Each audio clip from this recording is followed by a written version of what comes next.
Hello and welcome to Everywoman. I'm Shuli Ghosh. This week, the view from America and Canada. The women veterans home from war but still fighting battles. Canadian author Shauna Singh Baldwin tells us about the ideas behind her new book. And the beauty queens who won't let a little thing like age spoil their fun.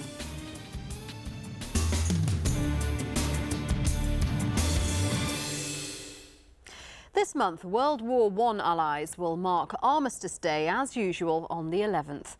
But for many of today's former soldiers, the end of hostilities doesn't mean the end of the battle for survival. Women soldiers make up 15% of the US military, and more than 150,000 of them have served in Iraq and Afghanistan.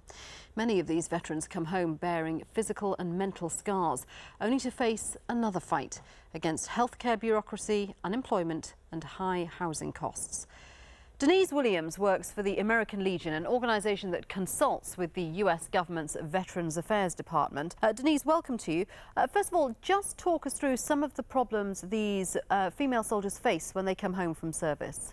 Well, the first issue that we realize with female veterans are a lot of them, they're not even aware that they are veterans. There's the old stigma that to be a veteran, it has to be combat related. And you have to be from the old era, World War II, Vietnam, those eras. And so I think the main problem with the female veterans are they have to be aware that they're considered a veteran. A lot of people are not reaching out to the female veterans to let them be aware that they are entitled to benefits. And many of these female soldiers, particularly the ones who have been in combat situations, are coming home with traumas and with injuries. Absolutely. One of the main things that we see female veterans are being affected by is post-traumatic stress disorders. It can be as a result of combat or military sexual trauma. It's now, coming to light that female veterans are being affected by direct combat because there's no longer a traditional combat line. Your job will put you directly in combat because you are there to support the infantry. And something that we've reported on here on Everywoman is the problem of sexual harassment of women in the armed forces. How big a problem is that? I think it's always been a problem, but it's now coming to light because the Veterans Affairs, they're doing a better job of reaching out to the female veterans to let them know that if you did experience military sexual trauma, sexual harassment, they have the resources where you can go to. They have vet centers with mental health counseling. And so it's always been around, but I think it's more highlighted now. Okay, Denise, just stay with us. We're going to have a look at these problems in more depth. Everywoman has met two female war veterans. Yvonne Hicks, who can hardly speak after inhaling toxic fumes in Iraq, injured her leg in the military, and she gets just $500 a month from the Veterans Affairs Department. And Melanie Jackson, who was injured in the 1991 Gulf War, gets just $700 a month. She can't support her children, and she lives in a homeless shelter. These are their stories.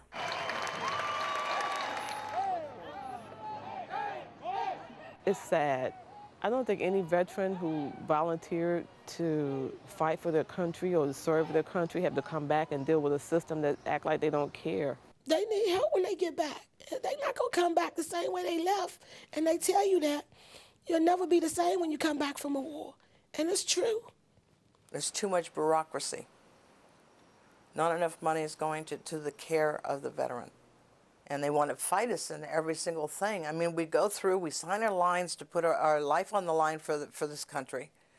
And when we get back, we're not supported. You had to fight over there in Iraq and Afghanistan. When you get home, you got to do the same thing. When you get back to the States, you have to fight for everything that you're entitled to. If you talk with the men and women who served in World War II, in Vietnam, in the Korean conflict, they will tell you that they are still reliving what they're trying to depress that, but they still see that. So post-traumatic stress disorder is devastating. We just have to address the issues that the soldier or the military member is facing. there was no diagnosis even prior to 1978 of PTSD. So we've had about 30 years of learning about it, but it's time to learn anew what goes on for female veterans. Came back and I just, I don't know, fell into depression, and I couldn't sleep for a period of time because I was in an environment where I kept hearing, sounds all day, every day at night. And then when I got back, it was so quiet, and I'm used to hearing, bombing going off. I couldn't sleep. My sleep patterns are getting messed up. They gave me 10% at the very beginning, and because they said, well, women don't get PTSD. Okay? That's just the way they felt. Of course, it's not true. It took me 8 years to get my 100% disability. No one's going to doubt, Army Ranger, Navy SEAL, that we have learned since Vietnam the story about trauma. It's a new story, and it's really not been written yet for women.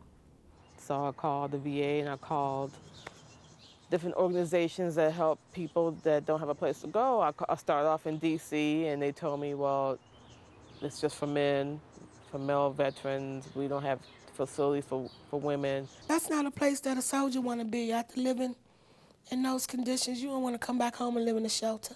That is definitely not where you want to be. You feel bad, you feel inadequate, you just feel like, wow, man, this can't be. You feel really bad, that you're not able to give your children what they deserve, a roof over their head. I don't tell them where I'm living at. I don't want my son, he's old enough and wise enough, he'll worry. They don't know where I'm living at. I felt that was best that they didn't. A lot of people don't know where I'm living at. I don't tell them. It's a shelter for women, and most of the women there are addicts or former addicts, or they have mental illnesses. So, it's difficult. In the early years, it was called Vietnam Syndrome and delayed traumatic stress. And the delay is no longer in the title, but we do see often that it's not in the days or weeks or sometimes months right after someone comes back, but it can be much later. Well, I sent in my paperwork. I sent them copies of what happened on active duty, and again, they're telling me, no, that didn't happen. You have to prove your case. And I sent them copies of what I had on active duty, telling them what happened, and they're telling me it's 15 years later after the fact. Well, so what? Things happen. So now, rather than deal with the VA, I'm getting an attorney because I'm tired. It's mentally exhausting. We truly serve with no hesitation. You serve because you feel the pride. You serve because you feel the commitment, the dedication. And you serve. So when you return, you are looking for, most often, a way to go back and serve again. So resources are very key to helping us to either return to the war zone or to return to the normalcy in our lives. Very upset, pissed off, and they get on TV and they talk about how they're going to take care of the soldiers. And no, you need to do, I'm not the only one. There's a lot of soldiers out here that are having hardships. They are having hardships. And it shouldn't be. I have to keep writing. I had to write so many letters because my vocal cords, I can't talk. So I had to write. And I've written Congress people and dignitaries, senators. I've written letters till I cannot write anymore. And I don't have a problem about writing letters. But answers are just starting to come in. You did it for your country, but, when you come back, it's like, wow, if I had a chance to do it again, I don't think I would have done it. Honestly, I don't. If I had known what I was going to go through, I wouldn't have. Denise, the thing that will outrage a lot of people, the thing that outraged me listening to those women's stories, is the sheer difficulty and the sheer bureaucracy they have to go through, these women who've served their country, to then get their country to look after them. Absolutely. I think it is quite unfair, and they still have a lot of work to do with getting the veterans, female veterans, to receive equal treatment as their male counterparts.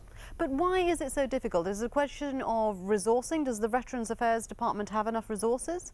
I think that what happened with this war, they might be a bit overwhelmed because I don't think anyone expected it to go on for this long time period. And so they're having a high influx of injured soldiers that are coming in. I mean, I don't think that justifies the reason for the female veterans not getting their benefits, but I'm thinking that's possibly one of the reasons. And we heard from one of the women in that report that she lives in a homeless shelter. She's too embarrassed to tell people that she lives in a homeless shelter. How big a problem is homelessness for these former female soldiers? It seems to be an increasing problem for female veterans. I don't know if it has to do with the fact that more females are joining the military now than in the past, but it has been increasing. And also you have female veterans that are returning with military sexual trauma because of sexual harassment that they experienced in the military.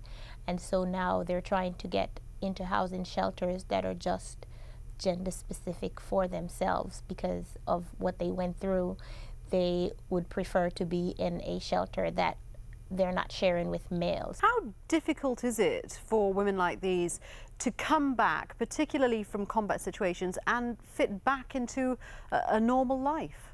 I think it is absolutely difficult, especially for women with children trying to adjust to leaving combat and coming back to a normal life and getting back into raising their children.